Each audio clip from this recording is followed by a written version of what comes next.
Some stories contain language and content that may not be suitable for all audiences. Viewer discretion is advised.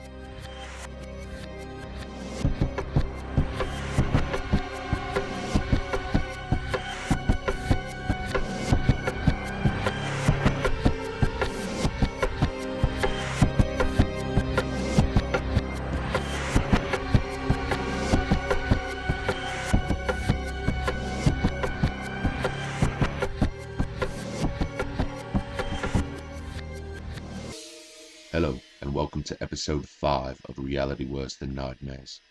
Thank you for tuning in, and if you enjoy the videos, please remember to like, share, and subscribe. If you have a personal story that you would like the world to hear, please send it to realityworsethanightmares@gmail.com. Again, that's realityworsethanightmares@gmail.com.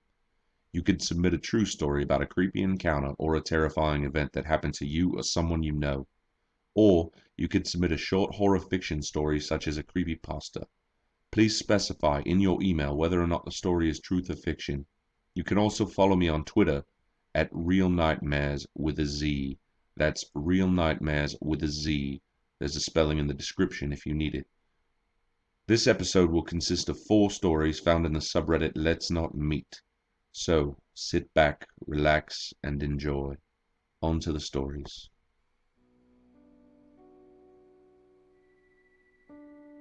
Nursery Invader. My wife and I recently had a baby.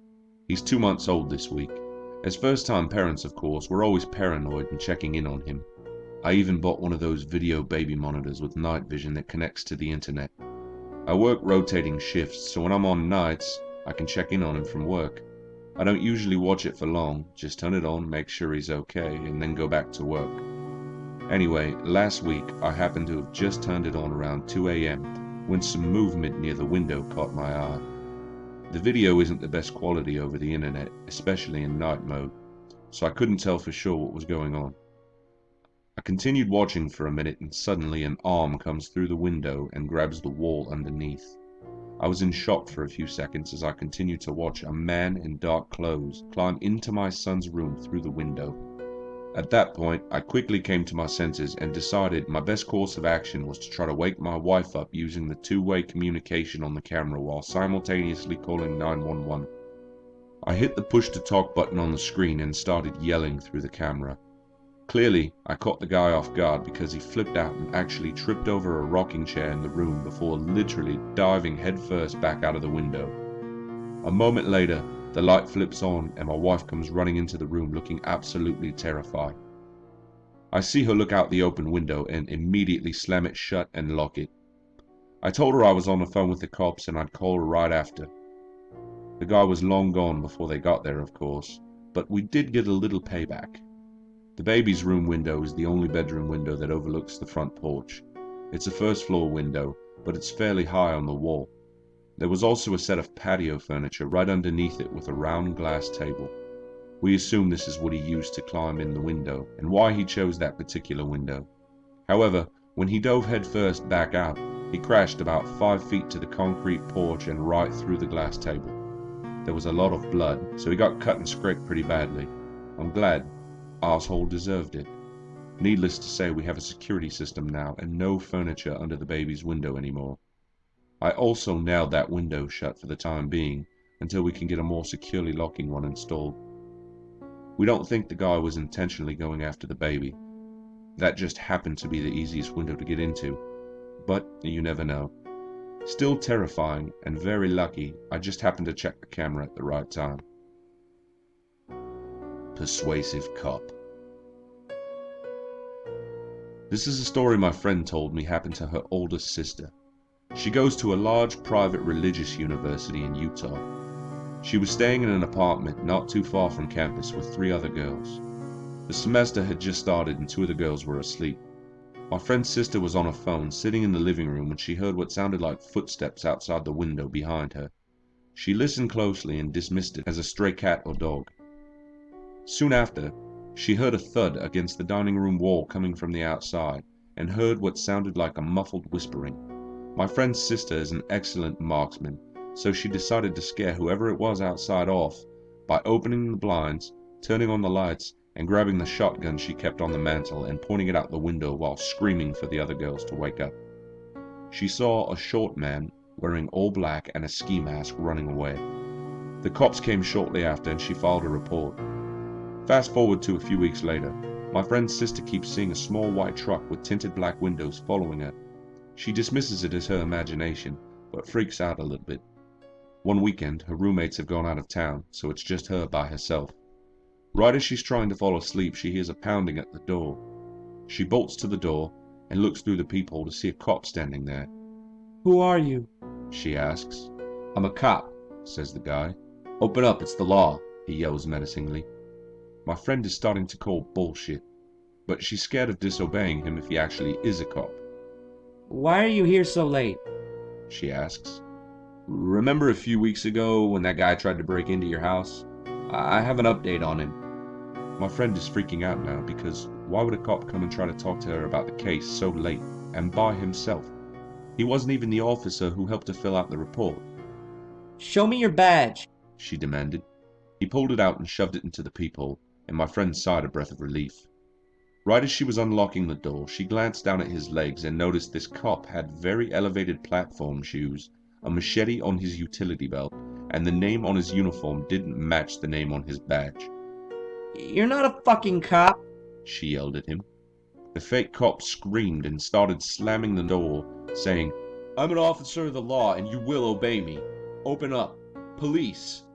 She called 911 and held her weight behind the front door, clutching her shotgun until the cops arrived.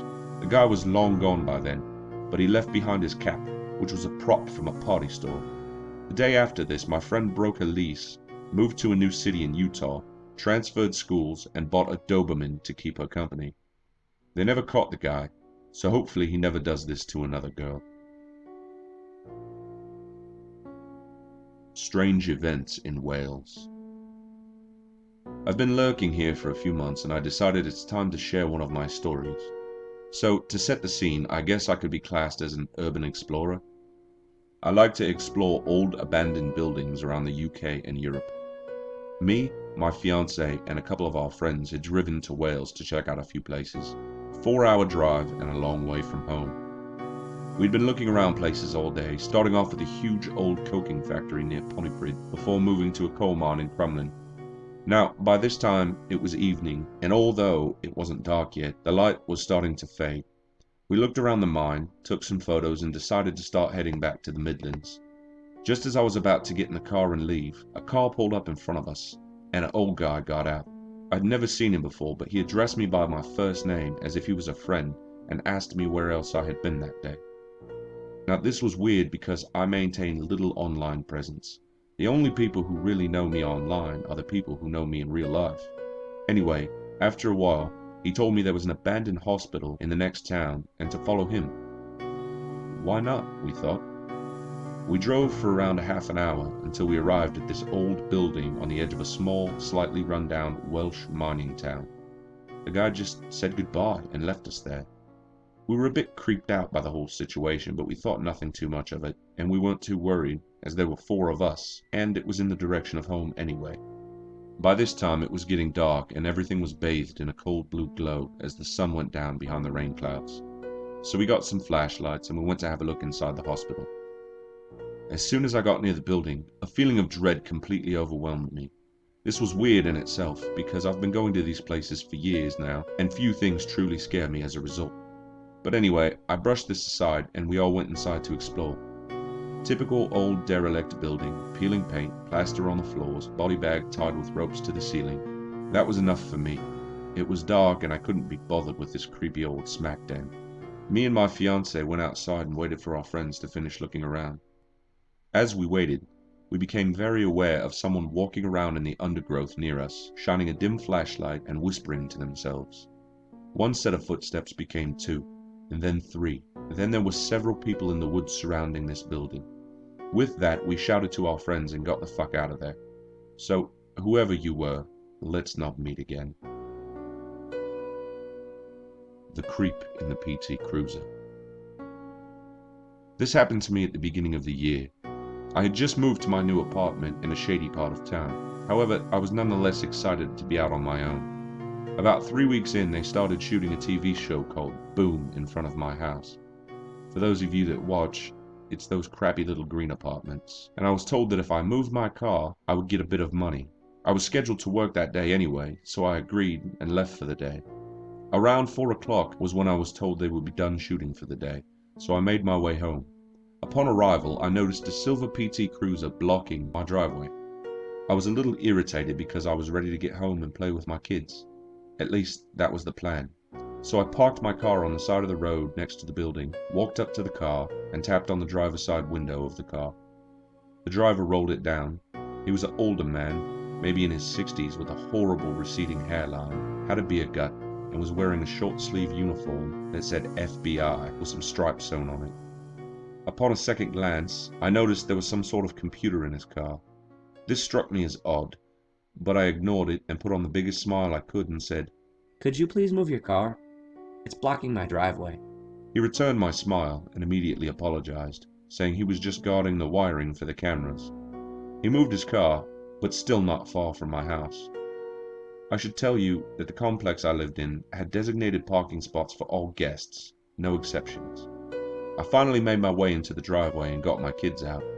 As I did, I noticed that the gentleman in the car was staring at me, but trying to be discreet about it. I got my kids in the house as fast as physically possible and locked my door behind me. A few hours goes by, and I decide to take my children on a walk. I loaded them into the wagon and walked outside. The man was still there and staring at my apartment, almost as if he was waiting on me to come out. Other members of the stage crew happened to be there, so I walked to the closest one and asked him about the silver cruiser. To my dismay, the guy had no idea who the man in the car was, and informed me that all stage crew was specifically told to park in designated visitors' parking spots. I began to panic. Who the fuck was this guy, and why was he really parked in front of my house? I rushed my children back inside and made sure all of the windows and doors were locked tight, even making sure to put the loudest baby toys I could find in front of the door in case of a break-in, and then I waited. At about 11 o'clock at night, I decided to peek out my window to see if the man was still there. If he really was part of the stage crew, he would already be gone by now. But he wasn't. He was still parked directly in front of my house, staring it down. I couldn't take it anymore. I grabbed my cell phone and called the police and explained the situation. They sent somebody over immediately. As soon as they got off the phone, I began to pray. I prayed that the police would not let this man harm me or my girls. The police came. I heard a very soft conversation, which erupted into yelling and screaming. 30 minutes passed. The yelling finally stopped, and I heard some cars speed away. When I looked out my window, the security guard for my apartments was parked in the same spot the man in the PT Cruiser had been parked, and he was staring off into the distance. A wave of relief came over me, and I decided I wanted a smoke. However, the second I got outside, the security guard looked in my direction and said, "You need to be inside now." Puzzled, I asked why. The security guard told me that the elderly man had in fact not been a part of the stage crew, and no one had any idea of his real intentions. So he was to stay outside and watch my apartments, and was specifically told not to let me go outside. I haven't seen this guy since, but every once in a while, at about 1 at night if I'm outside, I see a silver PT Cruiser drive slowly by my house. Then when it passes, speed out of the neighborhood. I lock my doors at night and keep at least one light on. That's all I can do until I can move. So, to the weirdo in the PT Cruiser, let's not meet again. Ever. Thank you for tuning in, and as always, please like, share, and subscribe if you enjoyed the video. And don't forget to click the info tab in the top right corner of the video to hear more. Also, in between episodes, I've decided to release specials regarding serial killers and little known facts about them. This will help break up the time in between episodes. The first serial killer special will be released soon, so please tune in. Have a great night, and remember, it's always darker when you open your eyes.